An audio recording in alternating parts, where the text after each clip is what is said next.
Peyton Manning threw more interceptions in the playoffs than any quarterback in NFL history. Peyton Manning seems to break records every other time he gets the football. He had more one-and-done playoff exits than any elite quarterback ever. Perfectly thrown strike. Whenever you talk about the best quarterback to play, Peyton Manning will be right there at the top of the list. His Super Bowl record? A mediocre 2-2. And in the biggest moments, when the lights were brightest, he collapsed more often than he conquered. Yet somehow, this same quarterback revolutionized the position forever. He didn't just play quarterback, he was the offense. While Tom Brady was winning rings, Peyton was rewriting the entire playbook of professional football. 5 MVPs. More than any player who's ever touched a football. 7 All-Pro teams, the single greatest passing season in NFL history. And a cerebral dominance that made defensive coordinators literally lose sleep. So how good was Peyton Manning, actually? And why does the quarterback who transformed football forever get dismissed as a choker who couldn't win the big one? The Manning name was NFL royalty before Peyton ever touched a football. His father, Archie, was a legend, not for winning, but for surviving. The elder Manning spent 14 years getting demolished behind terrible offensive lines in New Orleans, never once making the playoffs. He was the best quarterback on the worst teams, a cautionary tale of wasted talent. So when Peyton arrived at Tennessee in 1994, he wasn't just carrying a football, he was carrying a legacy of unfulfilled potential, and the pressure nearly broke him immediately. His freshman year was a disaster. The coaches redshirted him, keeping him on the bench while Jerry Colquitt led the Volunteers. Peyton would later admit he almost transferred, feeling like he'd never escape his father's shadow. But instead of running, he did what would define his entire career. He became obsessed with preparation. While other college kids were at parties, Peyton was in the film room. He'd watch game tape until 2 a.m., memorizing not just Tennessee's playbook, but their opponent's tendencies. By his sophomore year, he wasn't just starting. He was essentially coaching from the field. He'd change plays at the line so often that defensive coordinators started sending in dummy signals just to confuse him. The transformation was staggering. Tennessee went from 8-4 to 11-1. Peyton threw for 2,954 yards and 22 touchdowns, leading the Vols to a Citrus Bowl victory. But here's where the Peyton Manning narrative really begins, because despite having one of the greatest junior seasons in SEC history, despite throwing for 3,287 yards and 20 touchdowns, despite being the obvious Heisman frontrunner, he came back for his senior year. Why? Because Tennessee hadn't won a national championship. Think about that. In an era where every elite quarterback bolts for the NFL at the first opportunity, Peyton Manning turned down millions to chase a college title. His senior year, he obliterated records: 3,819 yards, 36 touchdowns, an SEC championship. But when Tennessee lost to Nebraska in the Orange Bowl, costing them the national title, you could already see the pattern forming. Peyton Manning would put up legendary numbers, revolutionize his position, dominate the regular season, and somehow still fall short of the ultimate prize. The 1998 NFL Draft should have been a coronation. Peyton was the most NFL-ready quarterback prospect anyone had ever seen. He'd started 45 games at Tennessee. He could read defenses like a 10-year veteran. His football IQ was off the charts. But the Indianapolis Colts, picking first overall, had a dilemma. There was this other quarterback, Ryan Leaf from Washington State. Bigger arm, better athlete, more upside, whatever that meant. The debate raged for months. Leaf or Manning? The gunslinger or the professor? The Colts chose Peyton, but even that came with controversy. Leaf had actually told teams he didn't want to play in Indianapolis. He wanted San Diego. So was Peyton the choice, or the consolation? His rookie year answered nothing. The Colts went 3-13. Peyton threw 28 interceptions, the most for a rookie in NFL history, a record that still stands. He had games where he looked completely lost, forcing throws into triple coverage, trying to do too much. Critics called him a bust, a system quarterback who couldn't handle NFL speed.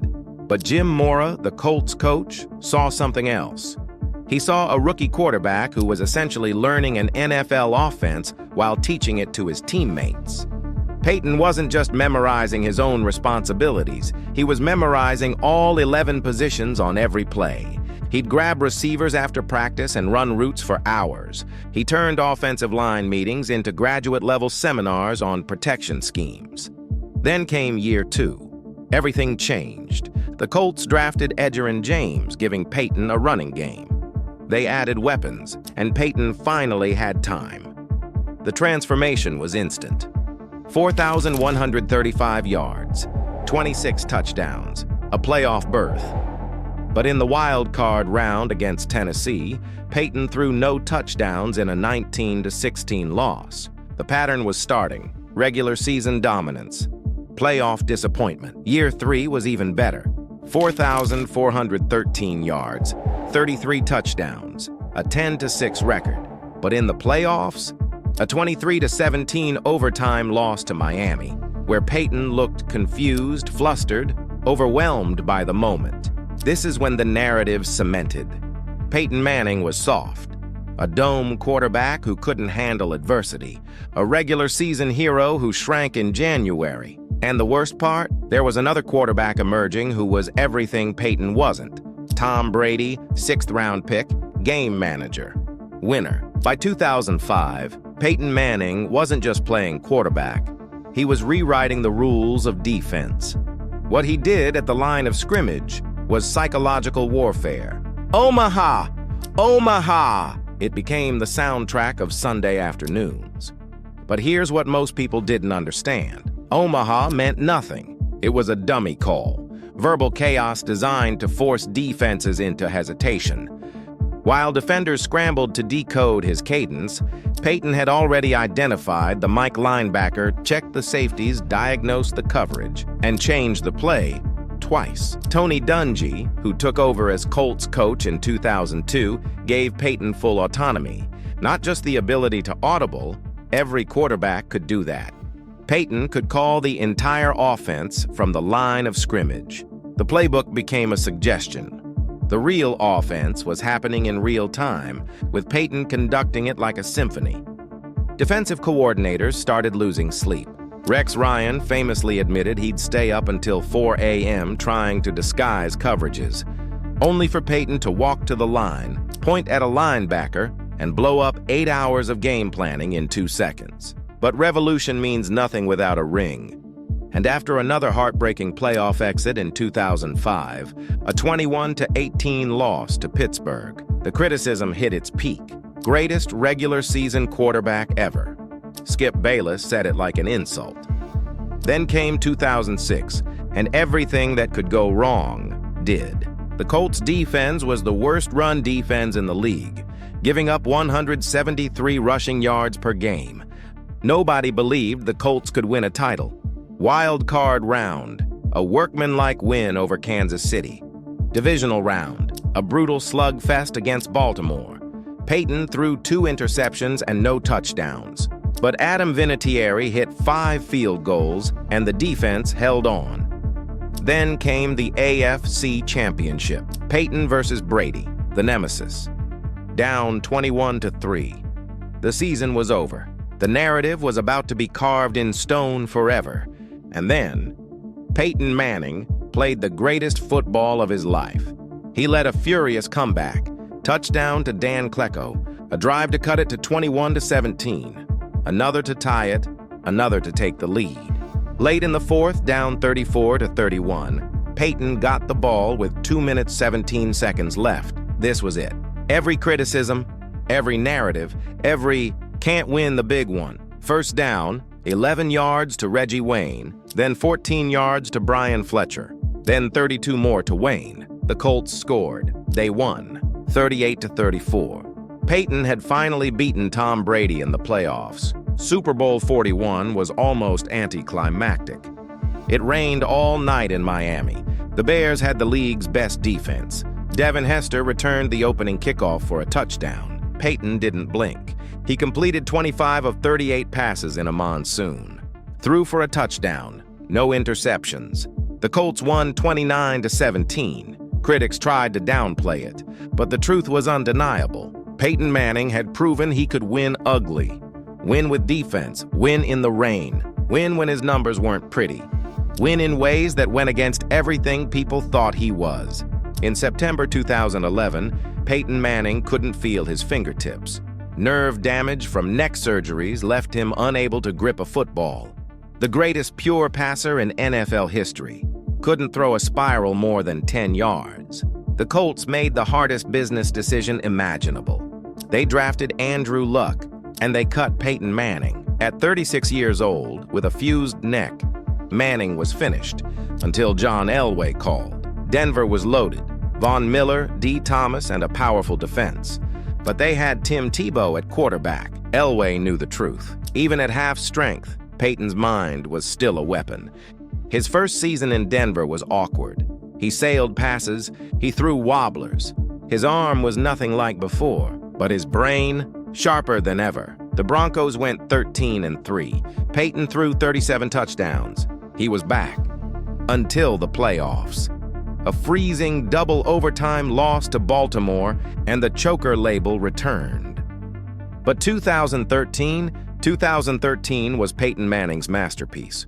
55 touchdown passes, 5,477 yards, a 115.1 passer rating. The greatest passing season in NFL history, a record that still stands today. 606 points, the most in NFL history. He threw 7 touchdowns in one game. He turned the no-huddle into pure chaos. He played quarterback like a surgeon with a laser pointer. This wasn't football. This was art. Super Bowl 48 was supposed to be his coronation. Instead, it was the worst moment of his career. First snap, a safety. The Broncos never recovered. Seattle humiliated them 43-8. 2014 brought more greatness.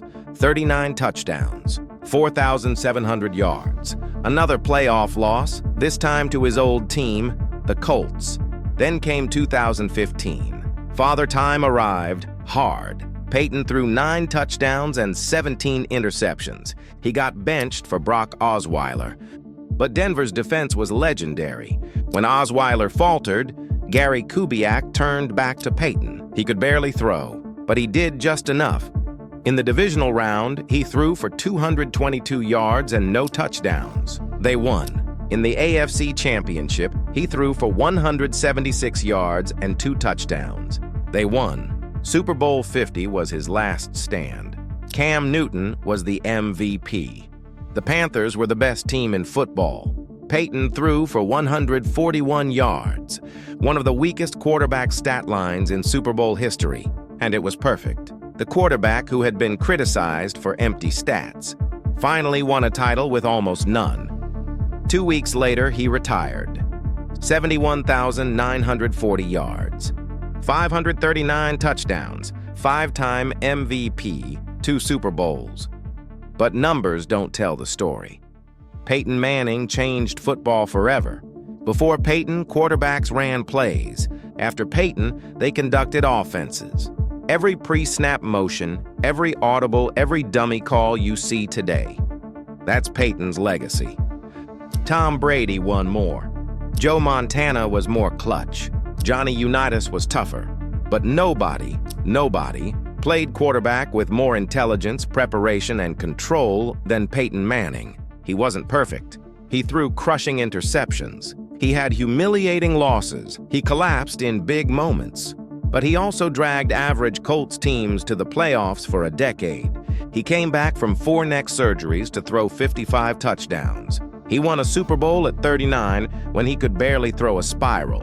The truth is simple. Peyton Manning was the greatest regular season quarterback ever, and a playoff disappointment. A genius who sometimes overthought. A revolutionary who sometimes choked.